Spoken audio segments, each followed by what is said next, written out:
Welcome everyone.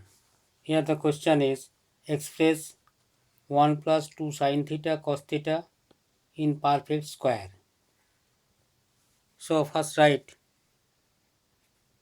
1 plus 2 sin theta. To make it a perfect square, we need three terms, because if we expand a plus b whole square or a minus b whole square, there are three terms. Suppose writing this, expressing this or explaining this, a plus minus b whole square, a square plus 2ab, actually plus minus 2ab plus b square. What is here? Three terms, a square, 2ab and b square. So we need three terms because we have to make a perfect square.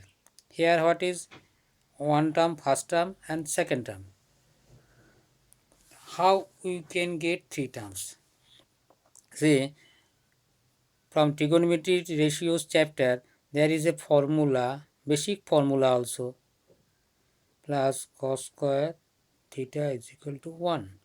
So 1, from 1 we may have two terms, and that will match also to make it perfect square. So 1 is equal to writing sin square theta plus cos square theta plus 2 sin theta cos theta as sin square theta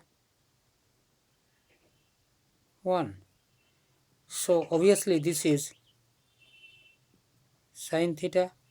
Let sin theta a, cos theta b, a square plus 2ab, 2 sin theta cos theta plus b square, sin theta plus cos theta whole square, which is the required result.